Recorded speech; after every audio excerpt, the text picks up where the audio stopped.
Hello all, Alex here. Welcome to the channel. This week's episode will be around about the talking about the commission, one of the commissions that I'm doing at the moment, and we're kind of primarily talking about the 28mm Victrix German infantry. I really love these figures, and once they've been put together, and what I do like is the instruction manual. I think that's really good, something new from Victrix, I believe, and it shows the sprue and the colors. It's all color coded. So for example, the purple one here, figure 8, you've got the different options here of what you want to put the figure together on, the different arms, weapons, etc. And I quite like that. So I thought I'd show you where I am with these. So there's 44 to do in total, and I've only done 4. But yeah, I'm taking my time with these. There's no time pressure on these. These will stay with me until Gary decides that he wants them shipped. But I think they're fabulous. They're probably the nicest World War II figures that I've ever done. So we'll have a look at them now and see what you think. We'll do some close-ups. So this one here, this one's just carrying his rifle and some ammo, and I'm trying to do different colors, and I've been doing extensive research on Google of the right colors for their tops. I don't want to do them all in camo. There's going to be the majority in camo, but some of them will be in this color too, and then some of them will be in German field gray, as the pants and the hat he's wearing are. So yeah, I really like these. So I obviously haven't got around to varnishing them. I don't do that until I base them, and Gary doesn't want any kind of fancy bases. He just wants simple mud and grass. I don't think he wants any tufts or anything, so that makes my job a little easier. So yeah, that's the first one, and then the second one I did another one in that color. So he's in a firing pose. Nice. I really think they're lovely. Yeah, chuff with that. And just do a little bit of highlighting here and there. And then the first camo one I tried a slight different, this one's a test figure, a slight different base color to the last one I've done. So I think either one looks pretty good and pretty accurate, because by the end of the war, the Germans were kind of whatever they could get their hands on, really, and the uniforms did differ slightly. So and the uniform colors differed slightly from what I've been reading. So yeah, do like that. And then the last one I finished this one yesterday. And what I thought I'd do is I've bought this Harder Steenbeck Infinity CR Plus airbrush, and I haven't really got a chance to kind of get it out and put it through its paces, really. And this one's got a 2.4 needle on it, so it's the finest one I've done, and this is probably the flagship. I've got another Harder Steenbeck airbrush, which is the Ultra, and I'm really happy with the Ultra, but the Ultra I use for basically priming and base coats. And the Infinity I use for the really fine details. So I'm over the moon with the actual kit. But so what I thought I would do is I'd have a go at airbrushing a weapon, which is something I never normally would consider doing. So as you can see, he's got the Panzer Shrek. He's carrying the Panzer Shrek here, and I thought it'd be nice if I kind of use the airbrush to create the camo on it. And again, I was looking at Google for the right colors, and it's a very dark brown, a kind of fairly dark green, and a kind of a sand yellow for the Panzer Shrek. So I really thought I'd done a decent job with that. So, but as far as the difference in the base colour, so on the base colour on his tunic here, it's slightly different. And you guys tell me which one you prefer, because I'll be dictated to by that. The lighter one, they both look pretty good, but this one's kind of more of a khaki base coat.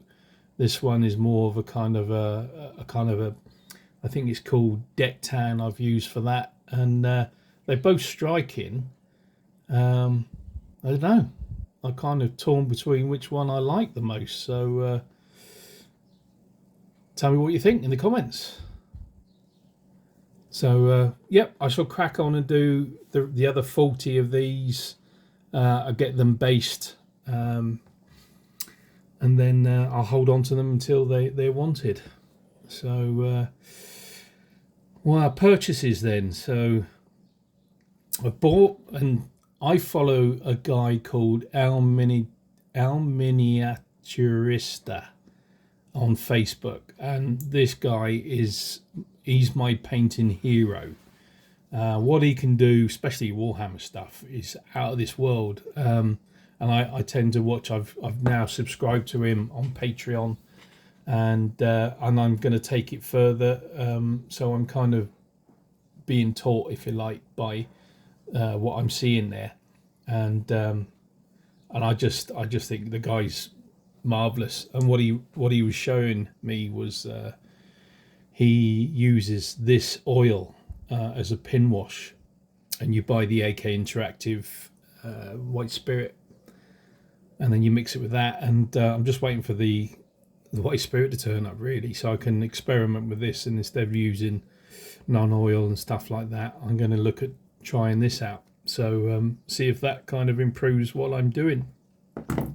He also uses a lot of inks, and you can see at the back there I've been buying Green Stuff World. These are opaque inks, and what he tends to do is he gets his, whatever he's painting, mostly kind of Warhammer stuff and Space Marines, and then he goes down the leg of the model where the light is hitting, the light source is hitting, and then he'll use one of the inks as a kind of a highlight. And I just think what he does is just amazing. So I'm gonna try this out as soon as I get off the World War II stuff and get back on the Warhammer stuff. So but what I was doing, I thought I'd have a go at finishing Helbrecht off. This is the chapter master for the Black Templars, obviously. And what I didn't do at the time is I didn't do his servitor. So I thought I'd finish this one off, because a few people said, wow, you should have done some blood on his sword as he stabbed the orc. And I thought, yeah, you're right, I will do that. And I wasn't quite happy with the scratches I put on the sword, so I've kind of reglazed that and got rid of those scratches and then put the blood in. So, but yeah, the servitor, this guy's like a cyborg type character. He's got I see if I can close up. He's got kind of a red eye on his right eye is a red eye, and then a normal eye on his left, and then the helmet and all the gubbins that are in his shoulders and backpack. And I thought I'd do all the different colour wires going into his life support or whatever that is on his back. And he's got kind of a robotic hand or forearm there, and I quite like doing that. And I thought, well, it kind of finishes off the model, really, and he's just there like a little lackey wiping his governor's blade as he's dispatched the orc, So, and with the blood, I thought I wouldn't go too mad with it. I just wanted the blood to come out of his wound and run down his chest cavity and run into his neck. Yeah, it's all pretty gruesome, but it's all a bit of fun. And now Helbrecht is complete. So it did come with another servitor behind him that was carrying a melter gun, and instead of putting that guy there, I'd rather have the banner. It's just showing the Black Templar banner, which I 3D printed and painted myself. So I thought I'd do that. But I'm quite pleased with Helbrecht now. He's done. I haven't got to mess about. I need to varnish this one just to protect it. But yeah, chuffed to bits. Let me know what you think of that one. So on to the commissions. So Gary did ask me to look at the 1 in 144 scale. These are the Russian sprues, and I painted. I've finished them, and I just didn't like them. So as you can see, I've started again. So I dropped these 4 sprues into isopropyl alcohol overnight, and then I got a brush on them the next day, and got rid of all the paint that I originally had on there, stripped them all back to plastic, and then re-primed them back to start. So yeah, I just was not happy with the way they looked. I'm not, if I'm being honest, completely happy with the US stuff that I've completed and based up. It just doesn't do it for me. So I'm going to have to spend an awful lot longer on these. So I'm happy with the quality of the work. I'm not saying there's anything wrong with the quality of the US infantry. I just don't like the size of these scales. I kind of want to showboat a little bit, and I can't do that with this. So yeah, so that's the 1 in 144 scale. So I'm going to redo those.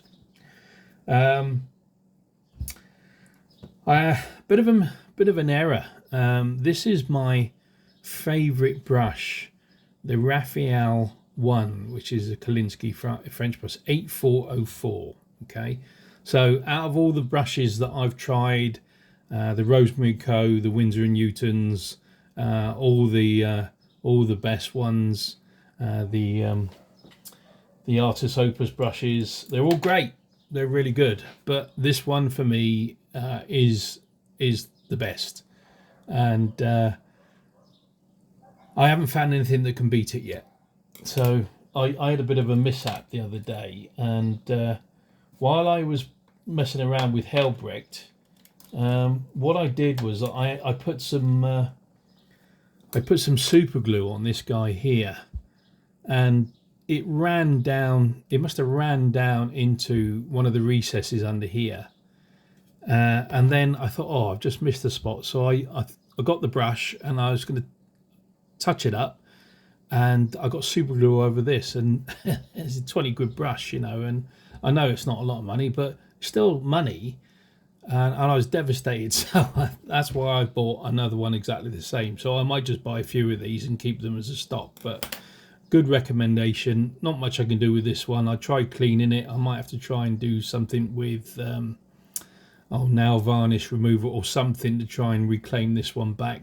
But yeah, anyway, so I've replicated the brush. I bought another one, and I'll be more careful next time. So I think that's about it. That's all I've got to show you this week. If you do get any enjoyment from this content, you may feel like giving me a thumbs up. That helps the algorithms. I'm now at 920 subscribers, so I'm 80 away from the magical 1,000. So very, very slowly I'm creeping up. So if you do want to follow along, you may feel like subscribing. It's totally free. But for now, take care of yourselves, and I'll catch you on the next episode.